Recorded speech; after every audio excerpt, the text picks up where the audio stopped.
What's up? Today we're going to talk about 3 niches to avoid in the rank and rent business model. I'm James Cook. If you're new to my channel, I talk about investing in digital real estate and building an online business. If you like that type of content, definitely click the subscribe button so you don't miss any of my videos. These 3 niches I actually have experience with, or students do, and that's why I'm telling you to avoid them. I am not saying that you can't make money in these niches. Of course you can. It's just we like to work smarter, not harder. And these niches are going to be a little more complicated to actually get to work for you. So the first niche is locksmith.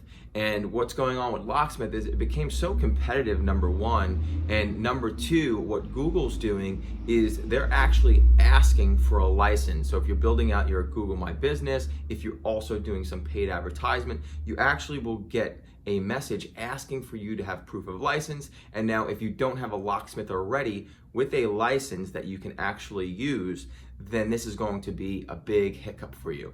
Now, I'm not saying there's not a solution. Of course, you could pivot and probably figure it out. It just causes that much more work. And there's so much more low-hanging fruit out there in different niches and cities to go into. I would suggest really diving deep into your niche research and finding one of these low-hanging fruit niches and locations and going down that rabbit hole, especially if it's your first rank and rent website, or even if you are a beginner. The second one is pest control, and just like locksmith, we're noticing if you're jumping into pest control, whether it's like bed bugs or an exterminator, those type of lead gen niches are also requiring a proof of license. And again, this is another competitive niche where you better be ready to have patience and be able to invest in this niche. It's just another niche that we actually have experience in, and also some students where we actually started seeing things kind of go downhill, and not just the competitiveness, but also when it comes to proof of licensing, you have to be already working with a pest control company that can provide that. And even sometimes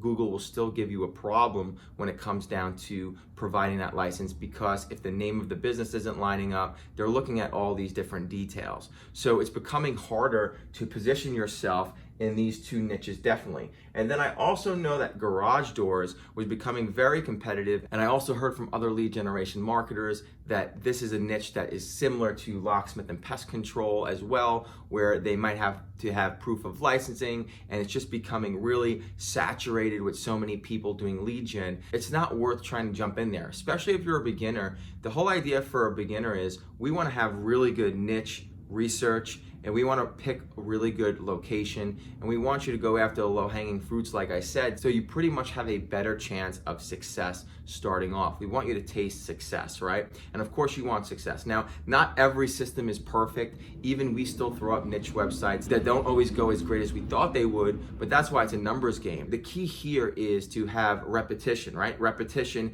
is the mother of all skills. You want to be able to build, rinse, and repeat. And this way, if you have enough digital assets out there, all you need is a handful of them to start working and to start producing revenue for you. And then you have the confidence built in and the systems built in where you know, okay, these were good niches. Let me continue to see if I can find other locations for these type of niches, because I know they produce. I know that I'm good with this niche. I know what it takes to rank, and I know what it takes to produce leads, and I know that the volume is good there. So it's really getting the experience down, but definitely working smarter rather than harder. And I just had this on a coaching call where we were discussing, niches, and how so many people jump into such competitive niches. And not just these are definitely ones, the 3 that I would say avoid, but even the super competitive niches that beginners jump in because they hear that there's good money.